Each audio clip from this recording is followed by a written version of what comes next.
Hello all, welcome back to I Think Biology lecture series on genetics.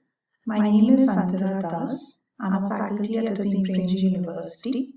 Today I will be discussing gene mutations, their causes, and how they lead to genetic disorders. The main aim of this lecture is to give an overview on gene mutations, and we will be comparing point mutations and large chromosomal abnormalities. We will distinguish between silent mutations, missense, and nonsense mutations. We will identify a few commonly known genetic disorders and look at their causes. So what is a mutation? A mutation is a heritable change in the DNA sequence of an organism. Such an organism with an altered DNA sequence is also called a mutant. The mutant may have an easily detectable morphological change in phenotype compared to their wild-type counterparts. For example, the coat color in animals, black versus albino, or flower petal colors in plants could be an example of phenotypes. What causes mutation? Sometimes mutations can be spontaneous. It could result as a change in DNA sequence during DNA replication or transcription or other processes. The mutations could also be induced by chemical reagents such as ethyl methanate sulfonate, ethidium bromide, which is an intercalating agent, or it could be induced by radiation such as exposure to UV rays, X-rays, or gamma rays. All cells in our body possess DNA repair enzymes that try to minimize the number of mutations. But however, sometimes the mutations can escape these checkpoints, and when these mutations occur, what are the effects? So the central dogma of genetic information dictates that DNA codes for genes, and these are transcribed into an mRNA. mRNA is then translated into proteins. A gene will often encode information to form a protein, and these proteins are biomolecules that perform a variety of functions in the cell. When there is a change or a mutation in the DNA sequence, it can result into a misfolded protein, into a truncated protein, or a completely non-functional protein. This protein change can also result in a different phenotype, and that can be easily seen, or sometimes the phenotype also could be hidden. Here is an example.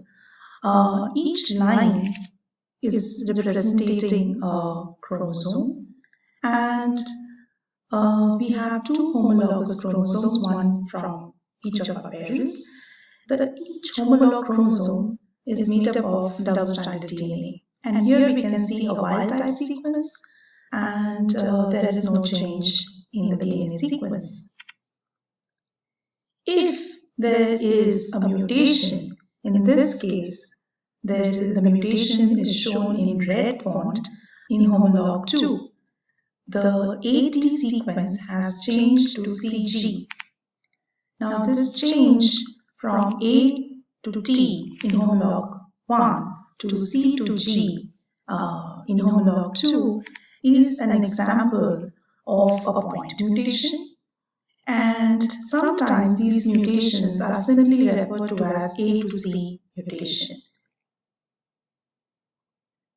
An individual which carries a mutant allele in only one of its homologous chromosomes but carries a wild-type allele in the other homologous chromosome is referred to as a heterozygous individual. Since there is only one base pair in the DNA sequence that is affected by this mutation, this is an example of a point mutation. But gene mutations could be broadly classified into two types. First are the point mutations, which involve mutation in one or fewer adjacent base pairs. But there could be large-scale changes in the gene, and it could involve several genes in a chromosome. It could be a complete duplication of a chromosome or complete loss of a chromosome. We're going to first look at different kinds of point mutations. And among point mutations, we could divide them into base substitution mutations or indels. We're going to first look at base substitution mutations. A base substitution mutation is nothing but when a base is replaced by another base. Now, we know that there are 4 nucleotide bases in DNA, and if a purine is replaced by a purine or a pyrimidine is replaced by another pyrimidine, then those mutations are called as transition mutations. So here in the diagram we can see that A to G conversion or G to A conversion will classify as transition, and similarly C to T or T to C will be classified as transition mutations. However, if a purine is replaced by a pyrimidine or vice versa, then those mutations are called as transversions. So for example, if it's an A to C mutation or a C to A mutation, those mutations are referred to as transversions.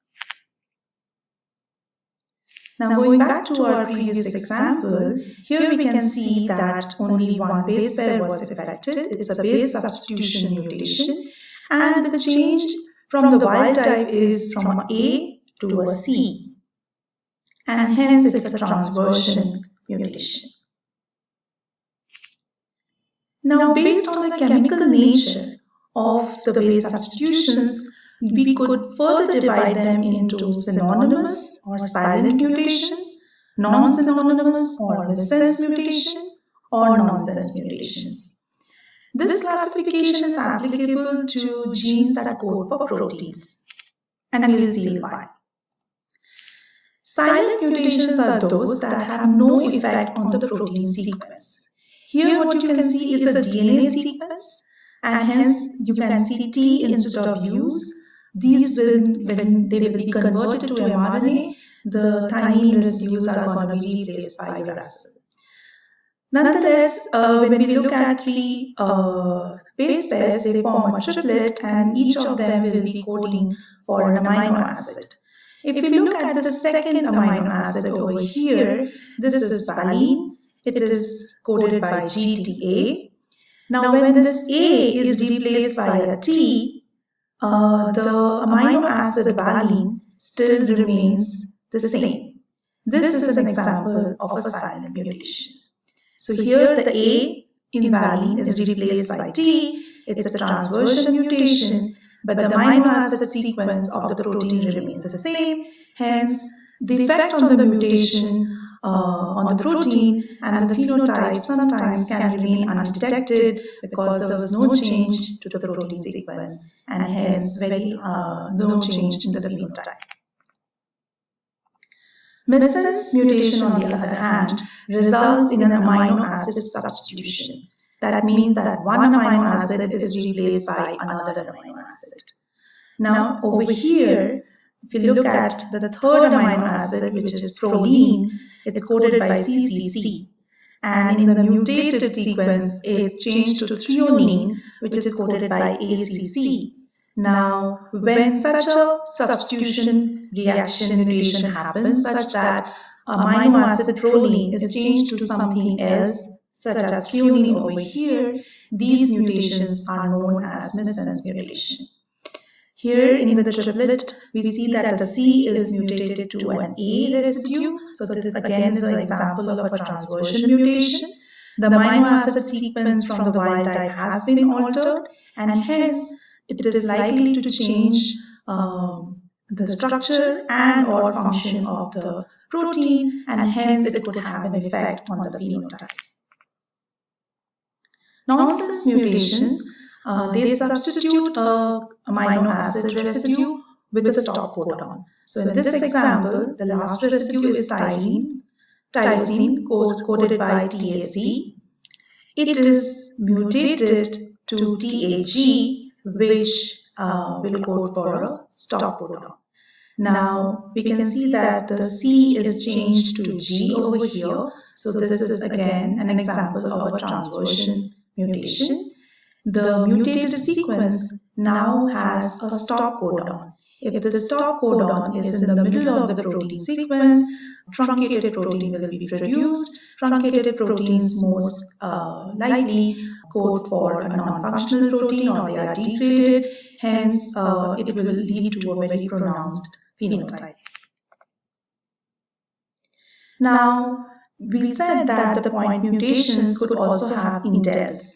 Indels are mutations in which either a base pair is added or a base pair is deleted.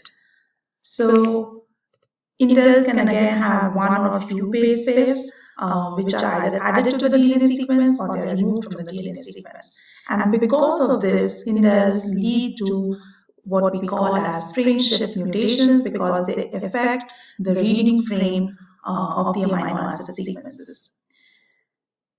As a result of indels, the amino acid sequence is altered, and this can either result into a truncated protein or it could lead to a non-functional protein. It depends on the nature of the indels. An example of an indel is seen here. So we have a wild-type sequence which codes for 4 amino acids: serine, valine, proline, and tyrosine. If 2 base pairs U and A are deleted, then the reading frame changes from to serine, alanine, leucine, and leucine. So we can see that deletion of 2 base pairs changes the reading frame, and now we have a completely different sequence of amino acids. And hence, the polypeptide chain would also undergo changes depending on the amino acid sequence, and this can lead to a change in the phenotype. So how does these gene mutations lead to genetic disorders? Genetic disorder is a disease that is caused by a change in the DNA sequence. Genetic disorders can be caused by a mutation in one gene or in multiple genes or a combination of genes and environmental factors. They can also result from large-scale changes to the chromosome structure, such as changes in the number or structure of the entire chromosomes. Sickle cell anemia is a form of an inherited blood disorder. Sickle cell anemia affects the red blood cells, turning them into sticky, sickled, or curve-shaped RBCs instead of the normal RBCs. As a result, these RBCs with a curved or sickle shape are unable to perform the functions of a normal cell, normal RBCs. The disease is caused by a missense mutation in the beta hemoglobin gene. So in the normal gene, we have GAG, which codes for glutamic acid. In sickle cell mutation, it changes to GUG, which now codes for valine. And this missense mutation results in the phenotype of the red blood cells changing from round normal shape to the sickle shape. Genetic epilepsies. Epilepsy is a neurological disorder. It is characterized by uncontrolled bodily seizures. Genetic epilepsies can have many different forms, and they follow an inheritance patterns. That means that it can be passed on from parents to offspring. A missense mutation in the voltage-gated sodium ion channel gene called SCN1A causes seizures in humans. In a particular case of such a genetic epilepsy, the normal individual in the SCN gene has the following code: CTC-AAA-TGG, which codes for leucine, lysine, and tryptophan. An epileptic individual, instead of having lysine, it codes for threonine by changing the base pair from AAA to ACA. This codes for threonine, and now the sequence of amino acid has changed, and this one amino acid change can actually lead to a seizure disorder. Huntington's disease. This is an autosomal dominant disorder. The mutation is in a gene called Huntington, which, when mutated, leads to the Huntington protein getting aggregated in neurons and thus slowly killing the neurons. This disease has a mid to late onset in humans, and the mutation arises when there are excess repeats of a particular codon called CAG, and more than 36 repeats of CAG would lead to a mutated Huntington protein aggregate, whereas normal individuals have less than 25 repeats of the CAG in the Huntington gene. So only if this Huntington gene has excess repeats of this particular codon CAG, it will form these protein aggregates and lead to the cell death. So what do we mean by autosomal dominant disorder? Here is an example. So if a parent has Huntington's disease and the other parent is normal, doesn't have Huntington's disease, then they have 50% chance of having a child with Huntington's disease.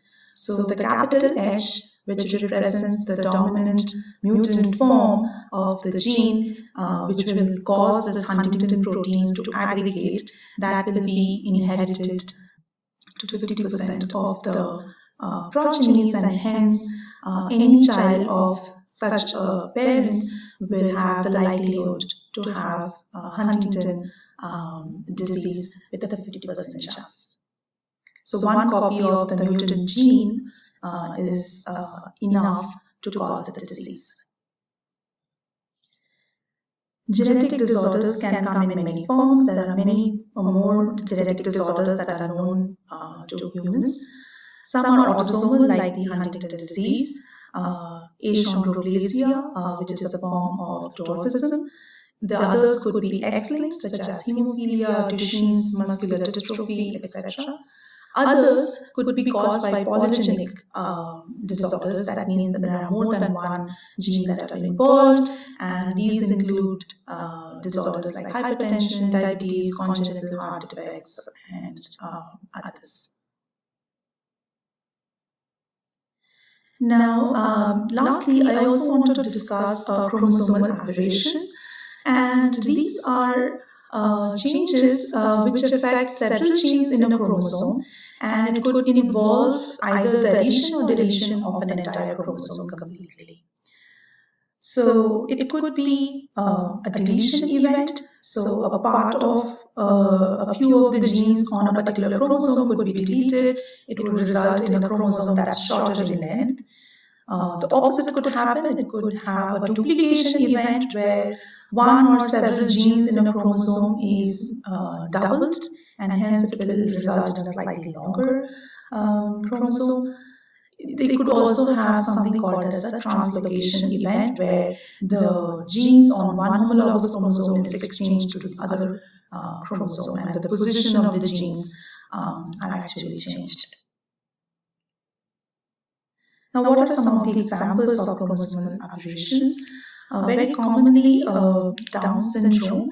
It is because of a gain of an extra chromosome, specifically 21st chromosome.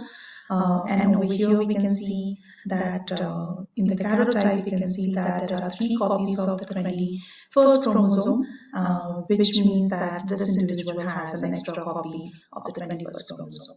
Down syndrome leads to distinct facial features, intellectual disability, and causes developmental delays. Early intervention approaches can help people to manage Down syndrome. We could also have chromosomal loss, and Turner syndrome is an example of that. It's a congenital condition which affects women. These individuals have only one X chromosome, so they have 44 plus one X chromosome, so they are missing one chromosome. And Turner syndrome leads to short height and leads to other kind of developmental defects. And with that, I would like to summarize today's lecture with these following points. We saw that gene mutations could arise because of spontaneous events or they could be induced by environmental factors. Base substitution mutations can lead to silent, missense, or nonsense mutations. Indels can lead to frameshift mutations. Gene mutations can lead to loss of function and cause genetic disorders. Large-scale chromosomal aberrations can result in changes and lead to genetic disorders as well. With that, I would like to thank everybody for joining us today. See you in the next series. Thank you.